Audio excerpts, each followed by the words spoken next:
In 2021, TSOA won the Porsche 6 Hour. 2022 we came third.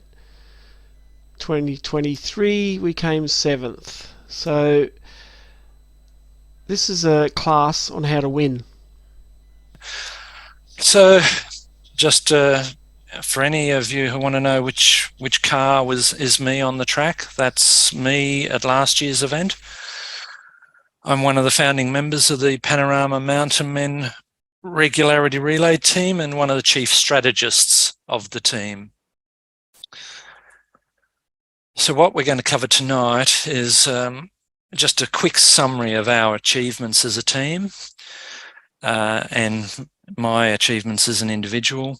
Then we'll get on to the strategies that can be adopted in relays, regularity driving tips, a few other matters, and then open for a question and answer session, whatever you want. Now, I will start by saying I'm not going to give away all our secrets, but I'm quite happy to tell you some of the things. So back in 2011, our club entered one team for the Victorian 6 Hour. It was our first venture down there. And since then, and we came 30th, and we went out and we scored a lot of bonuses. We scored more bonuses than the winning team, which was fantastic. We scored 300 bonuses. And anyone who knows the Phillip Island scoring system, we also scored 100 penalties. So that ranked us as 30. We were quite pleased that we beat the Lotus Club of New South Wales. That was our benchmark, and we had a lot of fun. After that, we started fielding more and more teams. You'll see there the next 2 years were 3 teams. One of our teams in 2012 came second. It was not the team I was on, unfortunately. But Glenn, who's on the Panorama Mountain Men team, he was one of the drivers there. And then, 3 teams the next year. So it goes on. And so a very mixed result. And generally, we just went to the event to have fun, and hopefully we're in contention at the end of the day. That's that. So in about August 2017, so seeing the All Brands team, and some of you will know All Brands. I think they're from the Austin Healey Club of Victoria. All Brands won both the Phillip Island event and the Alpha 12 Hour, which made us think, well, they must be doing something right. Up till then, it was the winners of various events. It was just different teams each year, and there was no real consistency of it. When they won 2 events in the 1 year, we decided to start taking it seriously. So we looked at the results of the previous few years at Phillip Island, and from the club, and we had, at that stage, we had probably 30 to 40 drivers who were competing in regularity relays, including the New South Wales 6 Hour. So we went as a club and chose the 4 drivers who were usually in the top end of individual performances, and made a, if you like, a super team. I organised all that, and like a good organizer, it's if you surround yourself by a lot of talent, it makes you look good. So I surrounded myself with a couple of guys, particularly Gus Elias, who's an awesome driver. He's our Brazilian connection, but has since moved to Queensland, so he's no longer with the team. After that decision, the first event we entered was the Alpha 12 Hour in 2017. We won it. And then you can see the various results there that we've had since then. So to summarize that, since that date, we've run in 13 regularity relays. We've had 8 first places. I'll try and get the dog out of the room so you don't hear him whining. We've had 8 first places, 3 seconds, 1 third, and only 1 finish where we weren't on the podium. And so, and also we were the first team to win back-to-back Victorian 6-hour relays. We were the first interstate team to win the Victorian 6-hour. And as far as we're aware, we're the only team ever to have won all 4 relays on the eastern coast. That's the New South Wales 6-hour, the Sandown 360, the Phillip Island 6-hour, the Victorian 6-hour at Phillip Island, and the Alpha 12-hour at Winton.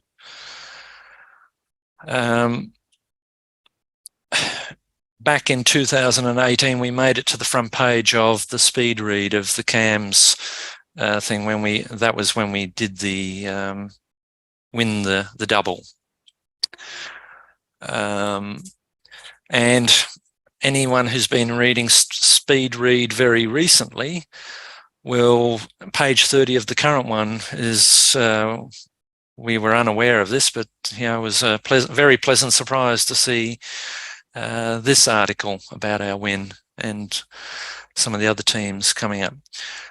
So that's the team's achievements. As an individual, I won't bore you too much with this. The main regularity individual event that is around is the Challenge Bathurst one.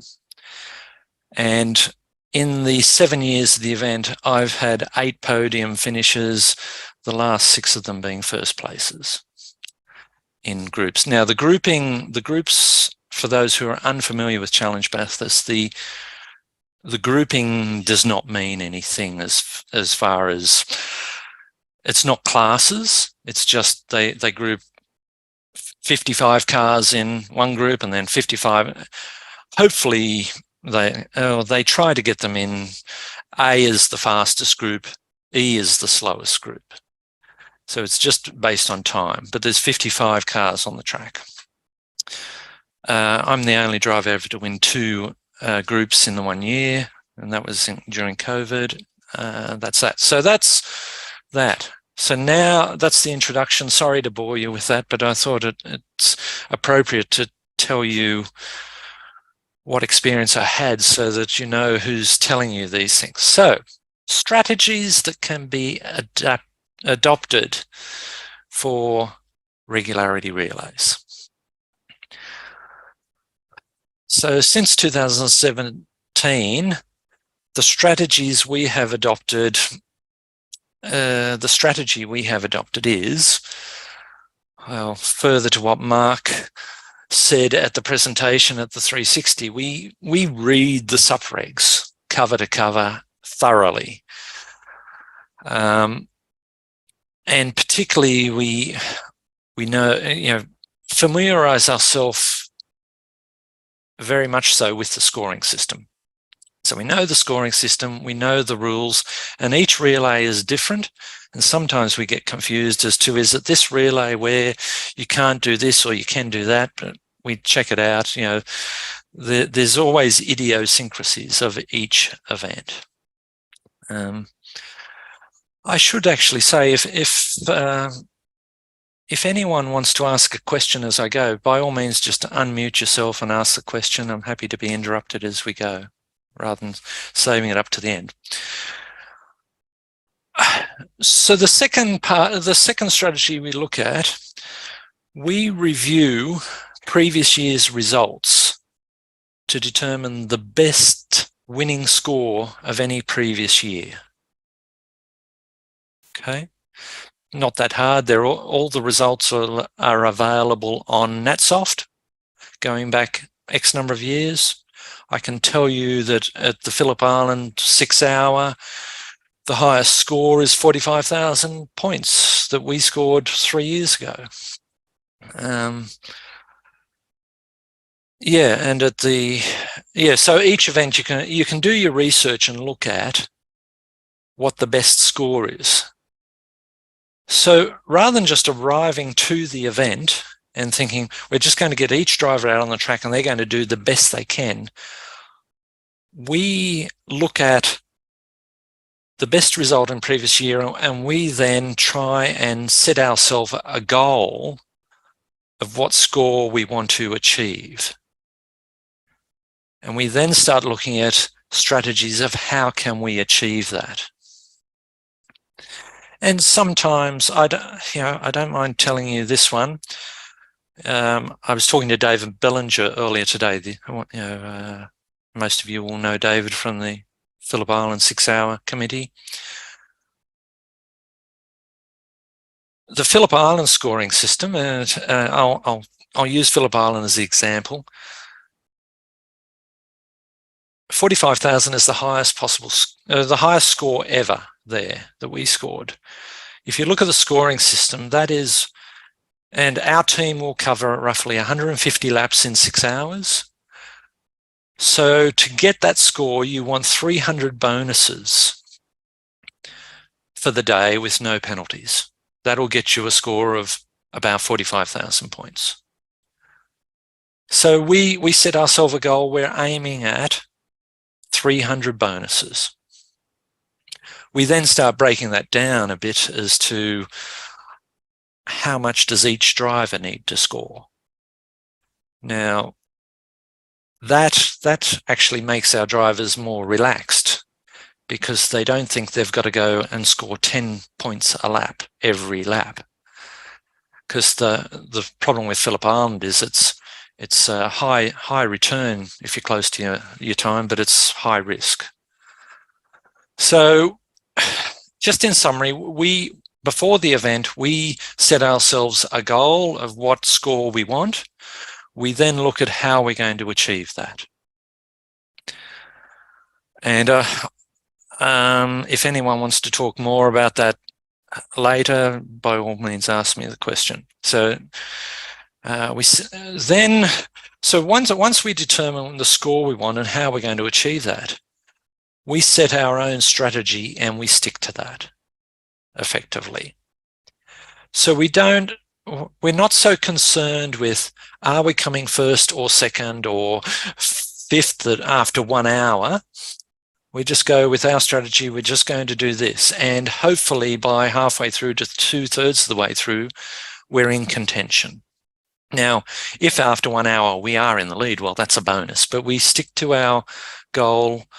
And that was particularly relevant in 2018 at Phillip Island, the first year we won there. It was a seesawing lead between us and a Mustang group. And then at 2 o'clock in the afternoon, one of their drivers broke. So suddenly that left us a long way in the lead, and we maintained that lead to the end. And we just stuck to our guns. We didn't get flustered by, we've got to catch up to the Mustangs. We just said, no, we just want to keep going at this rate. This is our plan. This is our strategy. We want to score this many points per session that each driver goes out. So we set our own plan and we stick to it. Now, having said that, if it gets too later in the day and suddenly we're in contention, but we could go a bit faster and risk a bit more to try and, if we're only in second or third, we will do that. We will revise the plan later, but certainly for the first 2 to 3 hours, we just stick to our plan, drive our own event, because it's not a race. It's just a challenge of you against the clock and the track, given the confines of traffic. So that is that's that. The other thing we have on our team is each driver is prepared to sacrifice track time if they are not performing on the day. So, when we first started going to Phillip Island, we said there was 4 drivers, we're each entitled to 90 minutes of track time. If one of us is not performing and someone else is, then the one who's not performing says, look, I'm happy to not go out. You go out, you're on the money today. Look, let's go for it. We're here to win. So each driver is prepared to sacrifice time. After each event, I do detailed analysis of the results to assess whether the results are in line with our understanding of the scoring system and review the performance of all our drivers. Now, I've put uppercase in analysis there. My wife believes I put the anal back into analysis. So, yeah, I spend hours and hours doing that. It's anal, but, you know, it does... one, it tells me who are the best performing drivers within our club and compared to the rest of the field. It also has highlighted a couple of issues around safety cars that we've identified. I don't mind saying this now. You know, it's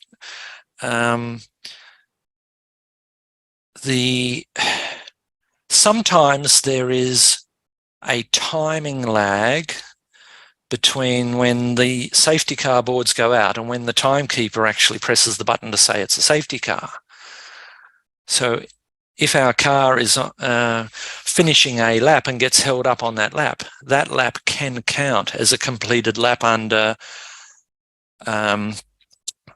technically it's scored as if it was under green flag conditions, green light conditions, but our driver may have been held up because of safety car concerns. So we have identified that as, okay, is that a problem with that we need to address somehow in strategically? So that's basically, you know, the strategy we've adopted. So a quick question for everyone. Prior to this year, what was the lowest penalties per lap score of any team at the Porsche Club 6-hour event? And I'm happy for anyone who knew this, because we knew it inside and out by the time we got to the event this year. Any takers on that? Happy? Andrew, unmute yourself if you're muted. 18 points per lap, 15. Good try. Yeah. Anyone else? Happy for you to say I'm wrong, because I'm not. I've calculated 14, but 18, I can understand how you got that. Yeah. That 18 technically was the lowest, but what we did, and so I'll go through, you know, we looked at, now this was the results, I forget, this was our team last year, 18.3 was the best, but that was rain affected. The year before that, 20.46. And the year before that wasn't scored on an average points per completed lap. However, I went and calculated what it was based on those figures there. So Beauty and the Beast scored 2,808 points divided by 193 laps. So I got that as 14.54 as the best winning score. And prior to that year, there was a different scoring system as far as I could tell. But so we turned up to the event this year knowing that was the results for the previous year, the winning team's percentages, if you like. But two of those were rain affected, and I have no idea what the weather was like in 2019 when Beauty and the Beast won it. But we assumed it was fair weather. Andrew. So if you want to look at the weather conditions for previous events, we've got videos going back to 15, I think. Right, okay. I knew 2021 because I saw the photos. It was a wet event. And I knew that 2022 was wet, well, at least wet for the last 3.5 hours of it.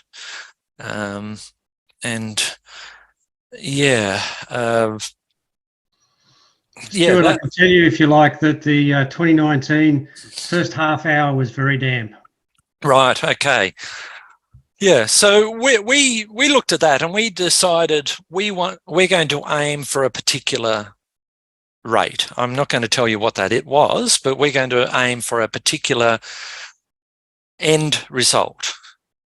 Let's see. So to achieve that, we started looking at the scoring system. So this was our chart of the penalties per 10th of a second off your the nominated time.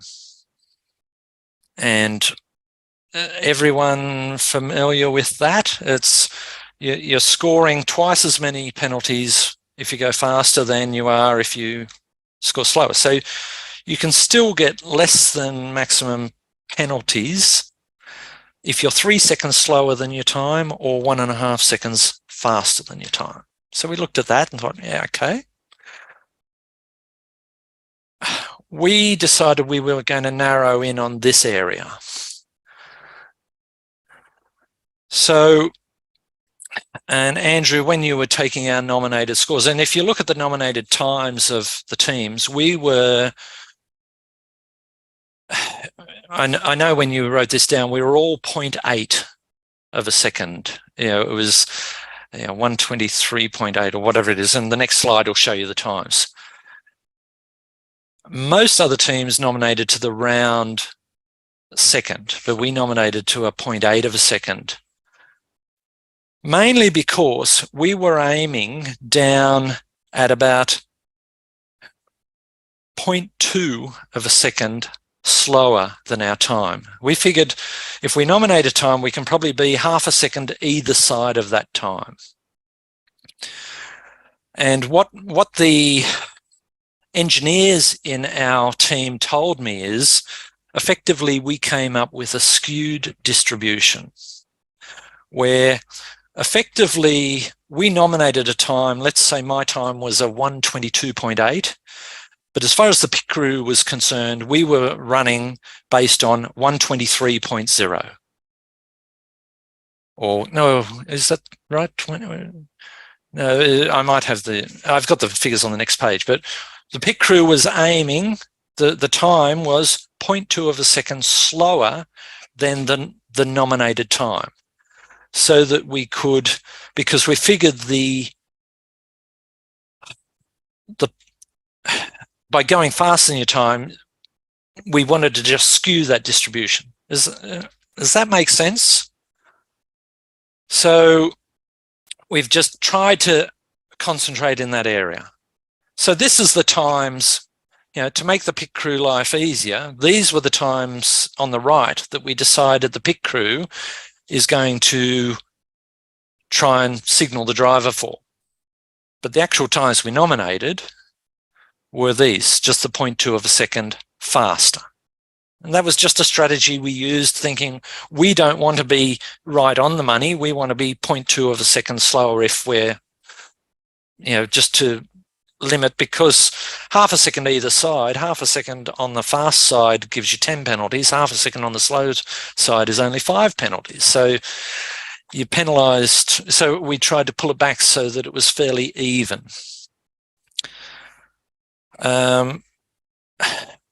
This was the score sheet we ran. This is just an example of one of them. This was the first one. So we have NatSoft Live going.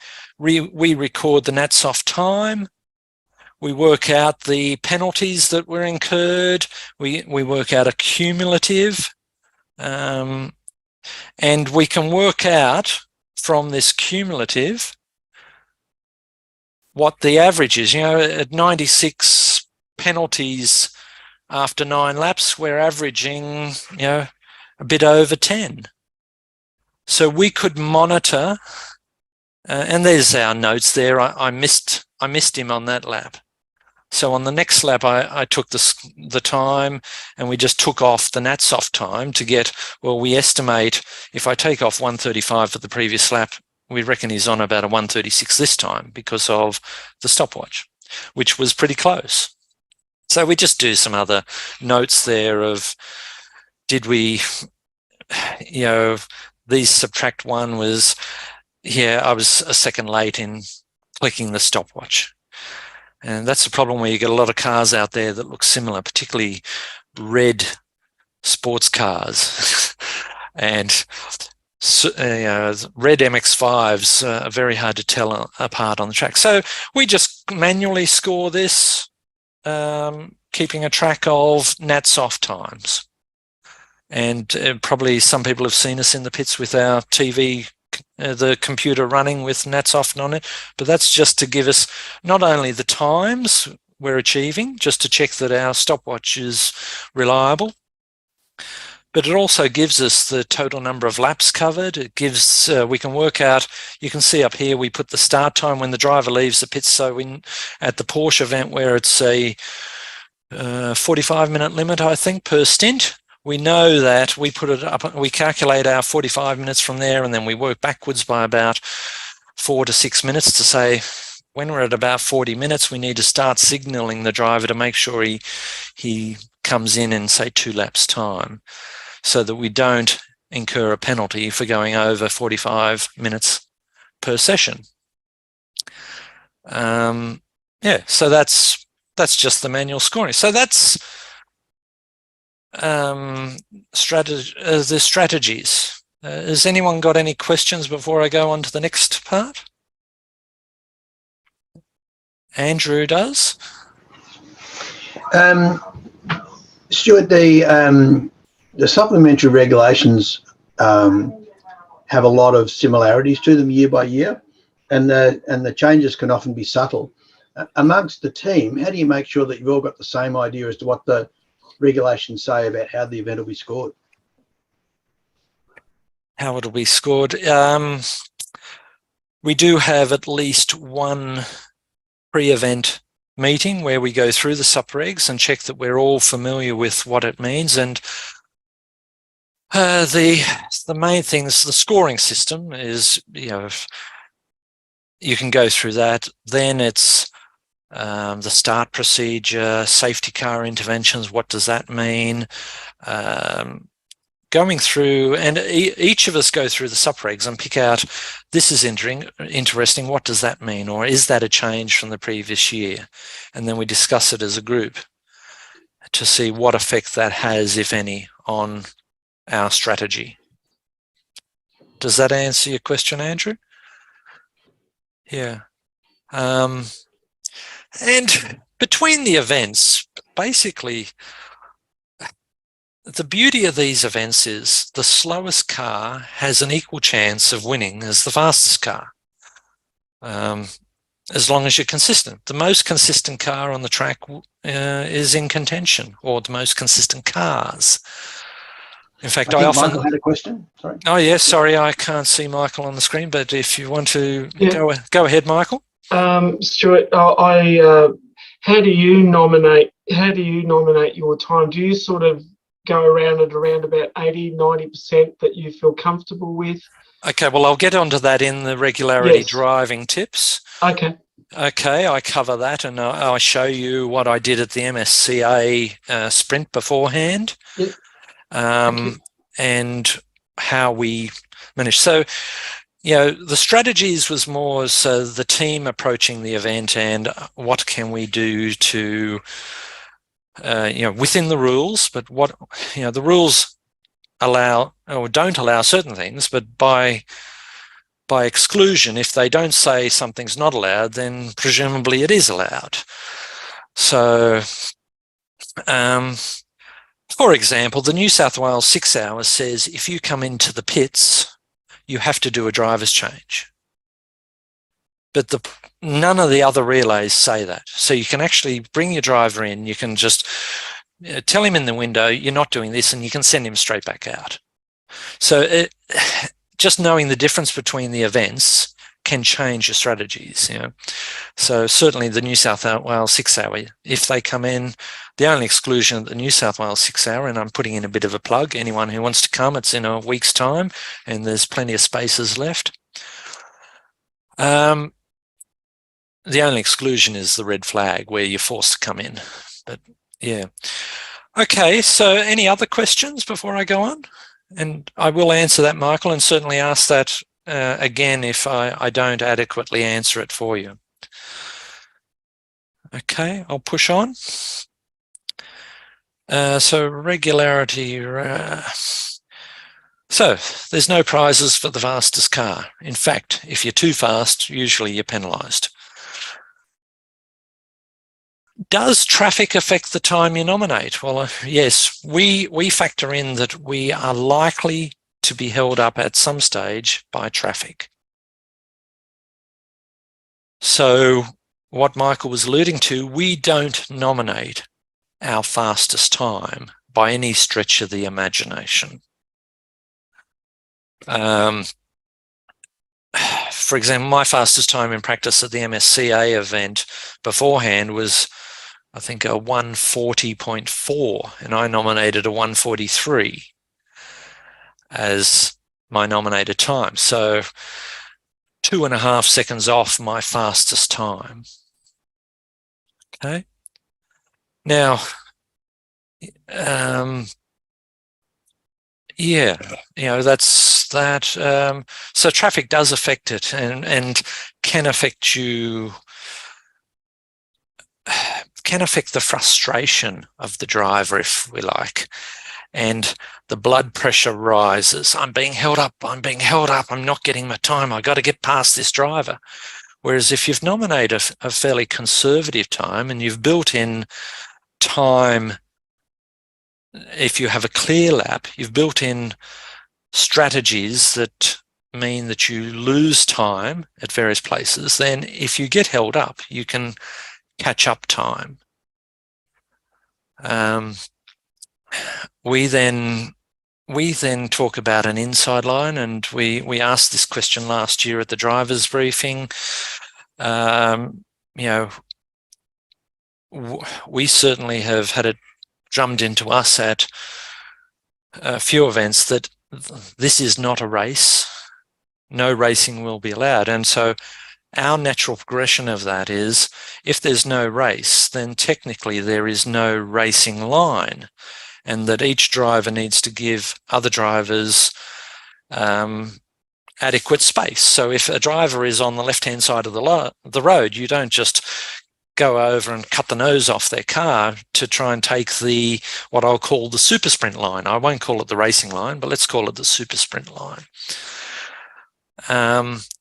So in our club, I came up with this inside line for some of our novice drivers, whereby they were not confident about being out with 40 or 50 other cars on the track, and certainly were not confident. I'll give you an example.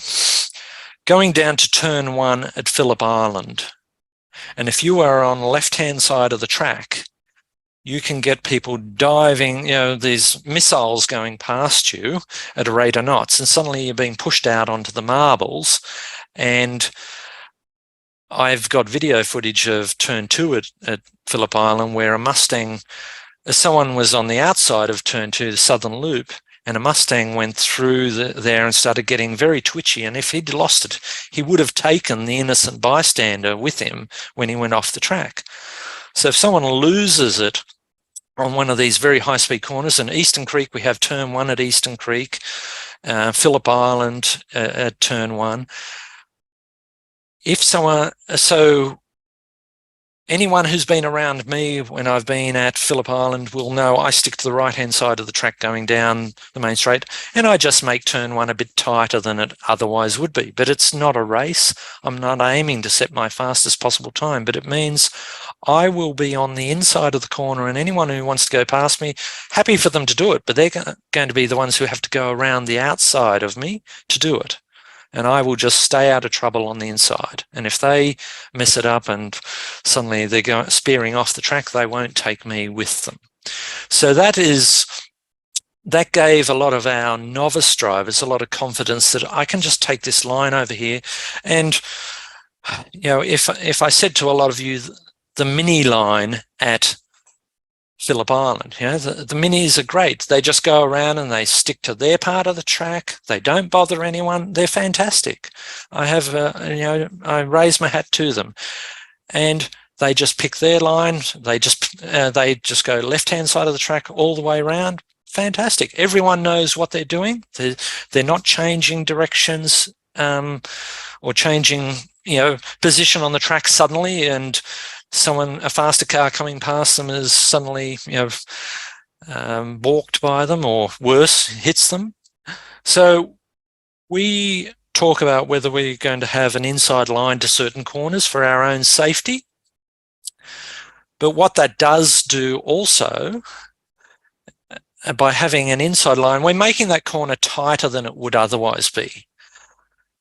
Several years ago at Eastern Creek, we had Saturday practice where everyone set their times, and the changing weather conditions and track conditions meant on Sunday, no one could get anywhere near their nominated time. I was one of the best performing drivers then, because I'd set my inside line and I wasn't getting anywhere near my time. So I was able to go out and start using the super sprint line and taking turn one a lot faster, making it the more normal, competition line. I'm again avoiding saying race line. I'll say competition line. And because I'd set my time based on this inside line down to a sweeping corner, I could then make up time because of changing weather conditions. Likewise, if you're held up by traffic, you can take a wider line on certain corners to catch up time. So that's our inside line. Is there a way of losing time on a lap? I think this is what you were alluding to, Michael. We have certain ways that we can try and lose time on laps. I've alluded to one being making corners tighter than they otherwise would, so that you have to slow down a bit more. At Sandown this year, when I came out of turn 9, I would go all the way to the left, and there's a bit of a lump that goes out and around. I follow that out and around, and that made the track a bit longer for me. I was happy to do that, but I did it every lap. And anyone who came up behind me, they just stayed right. I just went all the way to the left, and they went past me, and there was no problems. I just covered more track distance than I would have otherwise, possibly in a super sprint. So we can make the track a bit longer by doing things like that. Will the track conditions change? I've alluded to that last point. So our team knows exactly how much track distance each of these speeds means. So does anyone know how much track distance you cover in 1 second at 60 k's an hour, 120, 180? And I'll say 180 because that's where you cross the finish line at Eastern Creek. At Phillip Island, I'm doing about 180. 120 is the finish line at Sandown. 60 k's an hour is my turn 4 at Sandown. So I can judge how much track distance I've lost and equate that to time.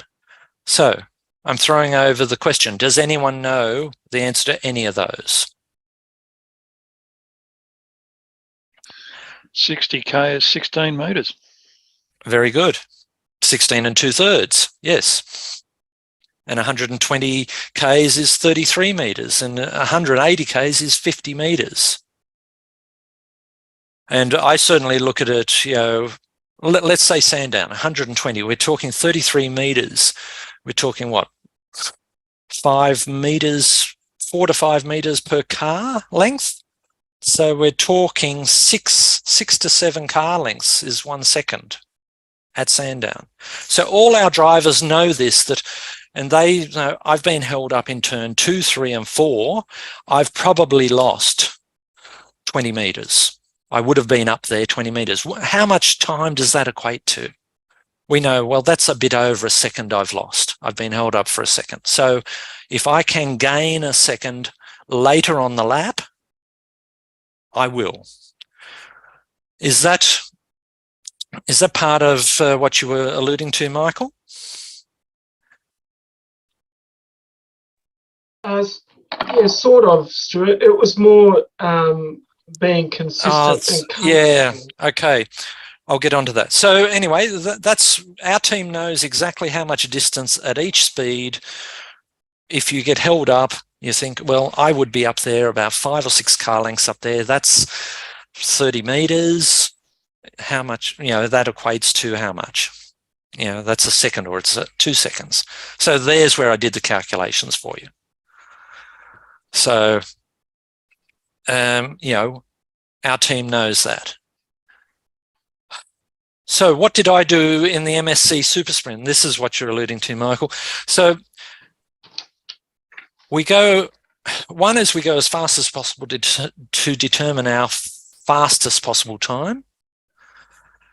Then I did some testing at the Super Sprint. I said, what if up the back straight, I get to 130 Ks an hour and just hold 130 Ks an hour up the back straight? How much time do I lose on a lap? Then I did it for 140, and then I did it for 150, because we weren't, the MSCA Super Sprint was just practice for us. Now, our practice wasn't just to practice going as fast as we could every lap. We were practicing strategies of how we could make up time, how we could drive to lose time. So, that's what I did. Now, this is my results, my times for the MSCA Super Sprint.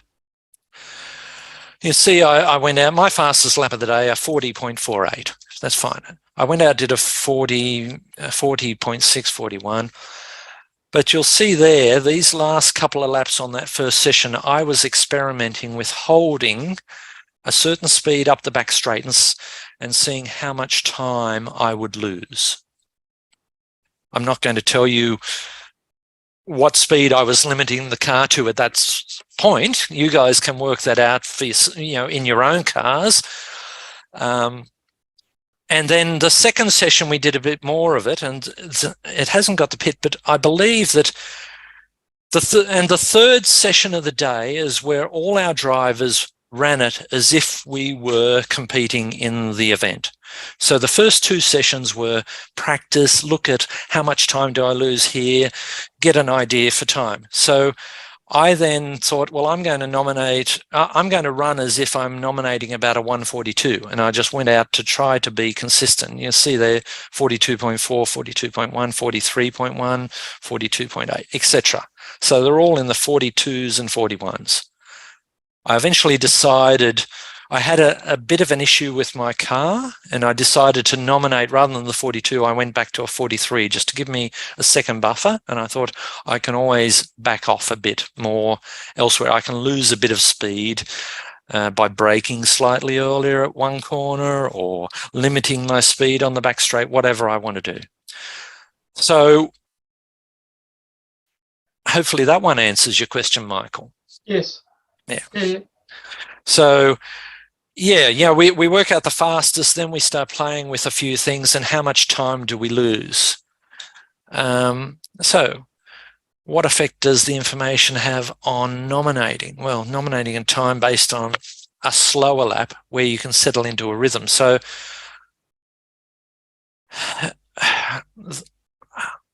the older I get, the harder it is to go at 10 tenths for 40 minutes. So nominating an easier time where it's more comfortable on you and the car. And I don't mind saying here, I run air conditioning on, and because it keeps me a bit cooler, means I can make more likely to make good decisions. Whereas without the air conditioning on, just to gain an extra couple of tenths, there's no point. It's a regularity event. I don't need to be that much faster. So I may as well set up the car and I practice with air conditioning on, and then I run the event with air conditioning on. And particularly at, I don't know whether many of you have done the Alpha 12-hour at Winton, but at that event, we run 75-minute sessions. And without the air conditioning, I couldn't do that. So, but with air conditioning, I've got It's cool air coming some of the time. Once you're on full throttle, the air conditioning cuts out. But I'm setting up the car so that I'm the most comfortable and relaxed I can be, so that I can think logically about, okay, I'm being held up by someone. Yeah, doesn't matter. Whatever. So I personally settle into limiting my speed on the back straight to 150. And I stay track left. And probably there's quite a few of you out there who would have come across a blue MX-5 going up the back straight on the left-hand side of the track, and you would have gone past on the right, and I just stayed out of trouble there, but I was limiting my speed. And then if I got, so that's that, it made turn 6 tighter, but that's okay. So then if I was held up in turns 1, 2, 3, or 4, and particularly 2, 3, and 4, because you just can't overtake there or can't do it safely, then I judged how much track distance I lost, and I equated that to time. So then I could go up the back straight, and I would not hold my speed at 150. I would keep going flat out and then take turn 6 at the fastest I could to make up for the time I'd lost, knowing that I need to gain about a second or a second and a half. So that was just a driving technique we use. And I think I've covered all that. I've covered those 3 points. So we factor in make-up time, if you like, so that if we get held up, we don't just sacrifice that lap. Have I got any questions on that before I go to the next session? And we're almost done, I think. Stewart, I might just ask a question. Of course, Mark. Yeah. The techniques that you've described seem to me to require enormous concentration on track. Is that the case, that you're having to not only think about your driving, but think about the timing, etc., pretty much every moment? No, not really. Well, it depends on the event. This year the teams were down, so there wasn't that much traffic out on the track. If the track had been more densely populated, it might have been a different thing. But it's not really something. We just think, okay, I've been held up here, I've lost a bit of time, I'll make up time later in the lap if I can. But it's not something we're constantly, because we try to settle into a groove, and we're getting good signals from the pit wall of just you're on the money, or you're too fast, or you're too slow. So that's all the signal we need from the pit wall. So we just build up to our time. Okay, this is the pace. I just need to brake here, do that, change gears at the same point, braking at the same point. Everything's at the same place every lap. I should be pretty close. I'm not going to be spot on every lap, but we didn't need to be spot on. We could be half a second either side and still be down at only scoring, about 7 to 10 penalties.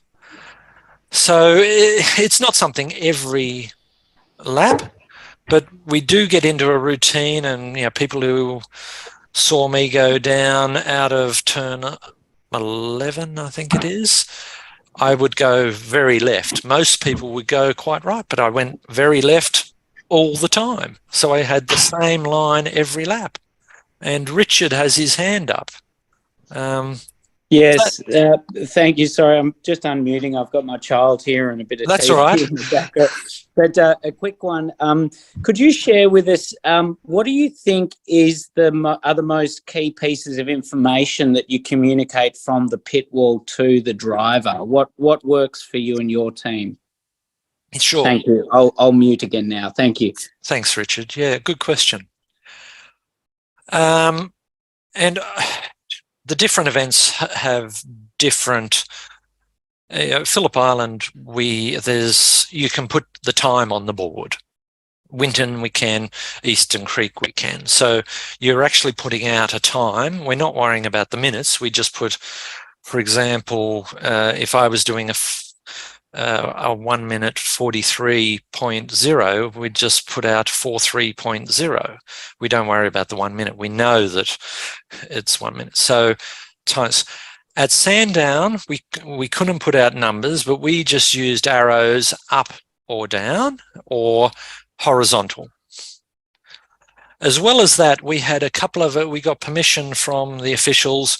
We had a board that's had 3 letters on it, GAP. So if we put out the GAP board, the GAP board, that is, it's not compulsory to the driver, but it's just the driver might be caught up in the heat of the battle. He's behind 6 cars. He's not getting past people. They're holding him up. He's not getting bonuses.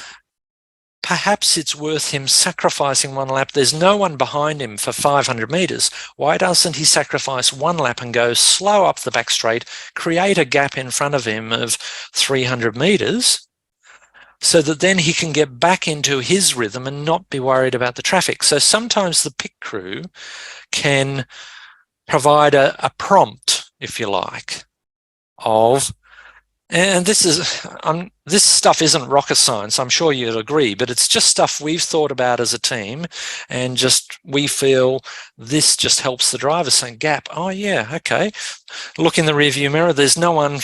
And I've been at Phillip Island in this particular case where I caught up to a Pulsar and a Falcon. I thought, there's no way I'll get around these guys.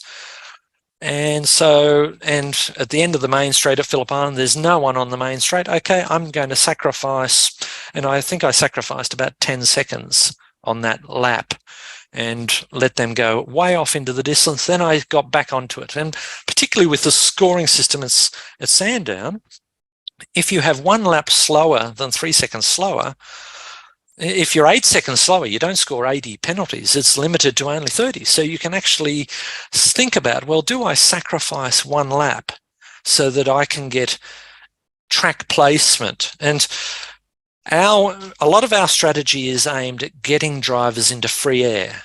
While dicing with other cars and overtaking is lots of fun, it certainly doesn't do much for being consistent. So we do what we can to get drivers into free air. Andrew, did you have a question?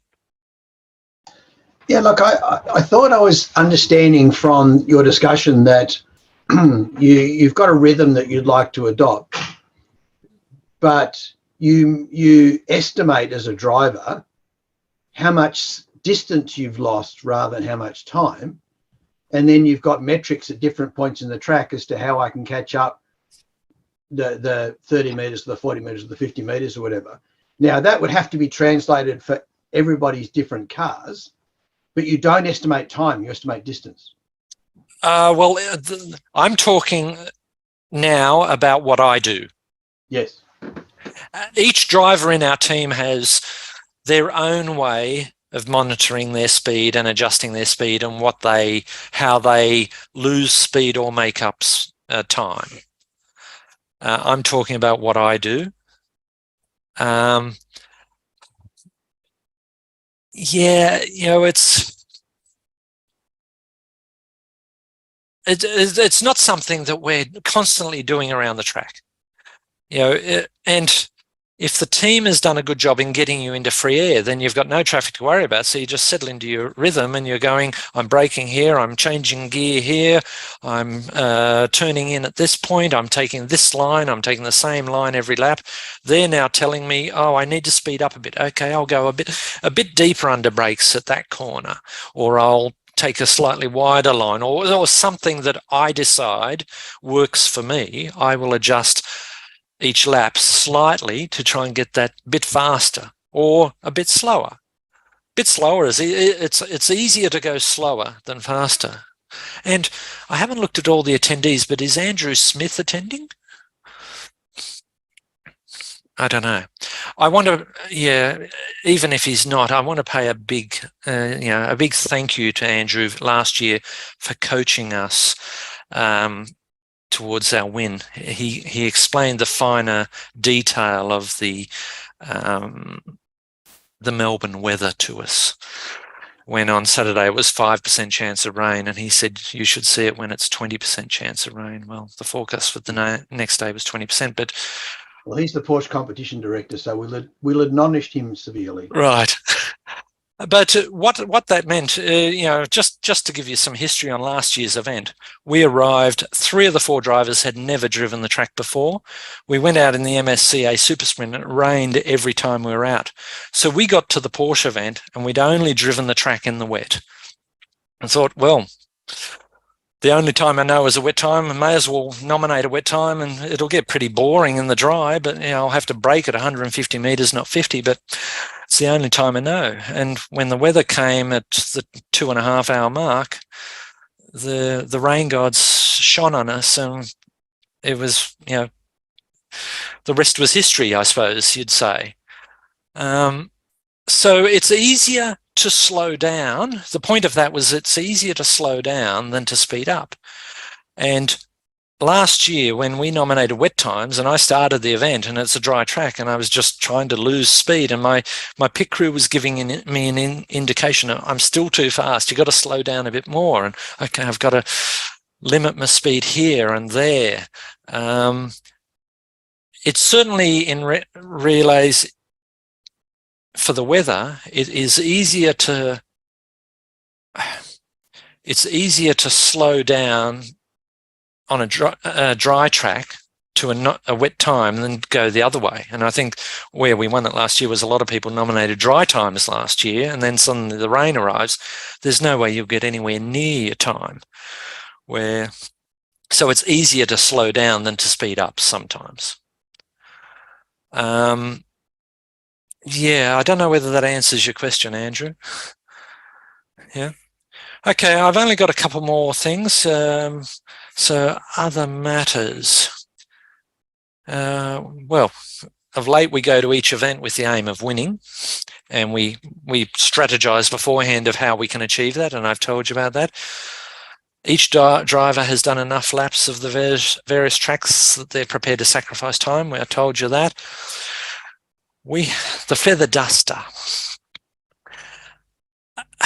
We have within our team, is anyone aware of the saying, yesterday's rooster is today's feather duster? Well, the Feather Duster Award goes to the worst performing driver in our team. So we're all competing with each other to be the best driver on the team. And we do it tongue in cheek a bit, but none of us want to get the Feather Duster Award.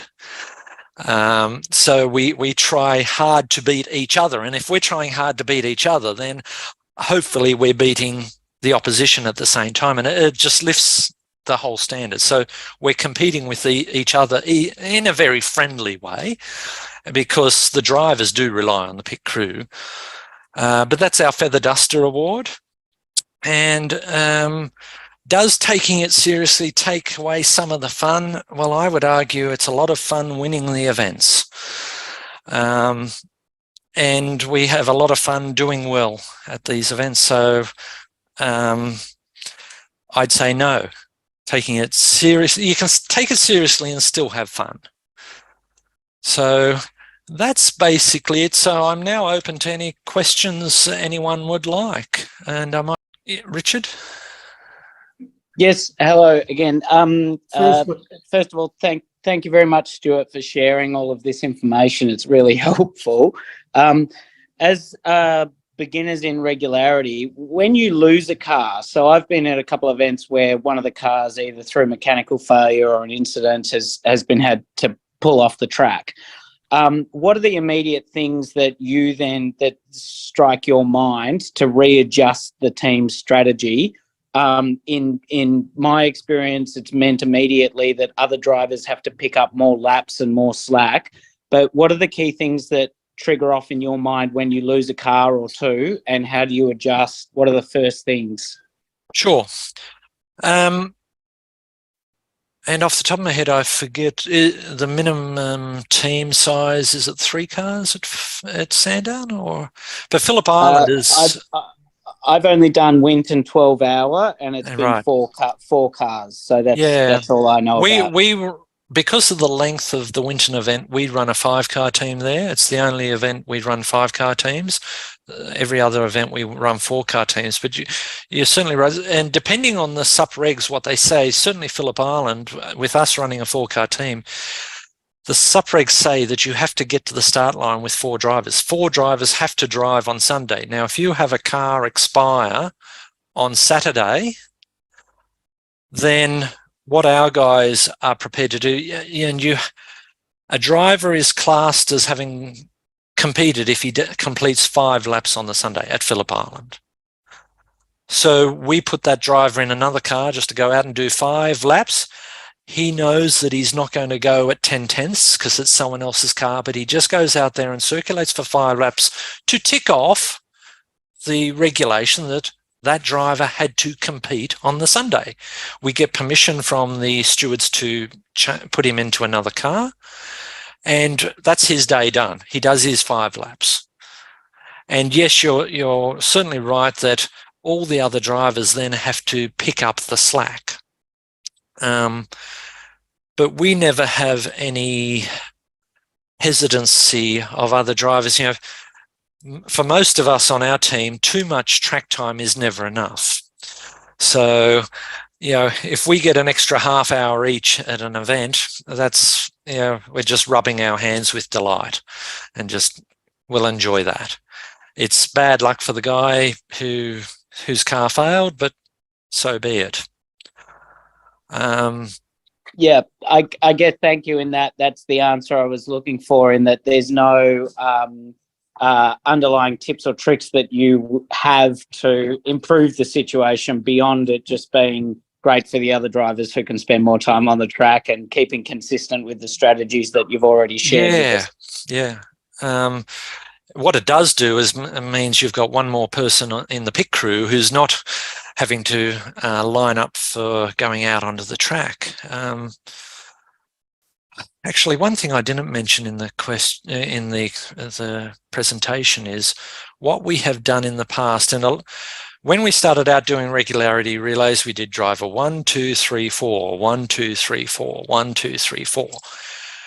What that means is for the half hour before you go out, or while one driver is on the track, one driver has just come off, possibly going and filling up, so he's unavailable. There's one guy on the track, and then there's one guy sitting in his car just in case the guy on the track comes in early.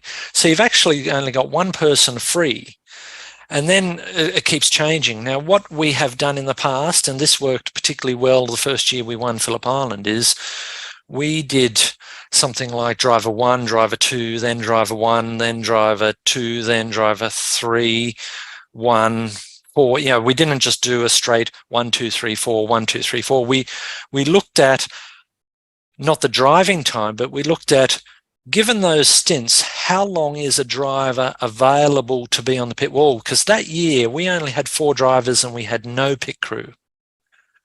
So we had to structure the order the drivers went out, and we managed to get it so that each driver would have some sessions, but then had a 2-hour block where they were not driving, they did not need to be in their car, they weren't off refueling. And so we could get through the 6-hour event with overlapping these 2-hour strategies, where one driver might go out and do the first and third session, then he might not go out until the second last session of the day. So it left a big gap for, because, you know, obviously you guys going to local events, it's much easier to get pit crew there. But when we come down from Sydney, it's usually only the drivers and maybe some, you know, one friend come along to help out. So we have to look seriously at how we manage the pit crew to get the best out of them. You know, part of it's the drivers, but they can't do it without the pit crew. So I'm going to throw a question out now to mainly the Porsche guys. There is this, the trophies that are presented for the combined results of the Sandown event and the Phillip Island event. Why aren't there more teams of Porsches that go to Phillip Island?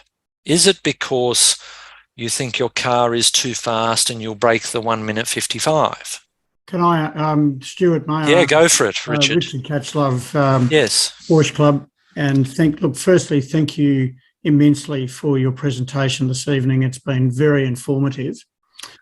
So if I can just very quickly ask you a question before I answer the question about Phillip Island. Firstly, what would you say to no practice on a Saturday at all? That we started the event at 11 o'clock on the Sunday and we had an hour and a half practice on Sunday morning, but you had to nominate your time at 9 a.m. on Sunday morning. What would you say to that?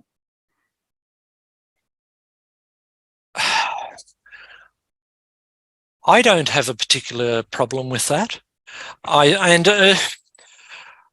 know there's people out there who don't particularly like the scoring system, Phillip Island, or don't like other things, but basically every team has to comply with the same regulations. So if you bring in that regulation and everyone has to comply with it, so be it. Well, look, many of us, unfortunately, and I happen to be one of them, even though I've done thousands of laps around Phillip Island, I'm unable to be at the event on a Saturday. Therefore, I'm in a position where I have to make some judgments, like you do too. So I'm very much against any practice for the Saturday. I am very much, though, and I take your wonderful point about the fact that you've got many members who may not have even have come down from New South Wales or wherever, never driven at Sandown, and I think that would be dangerous. But I feel that the event should be limited to one day, not given the luxury of having the day before where, as you said, you were able to time 120 up the back straight or 150 and all that. I'm sorry, from my point of view, and I get your mathematical calculations, I just think it takes away from the spirit of the event. All right. Okay. Well, that's just my opinion. If there was not the MSCA Super Sprint the previous day, we probably wouldn't come down.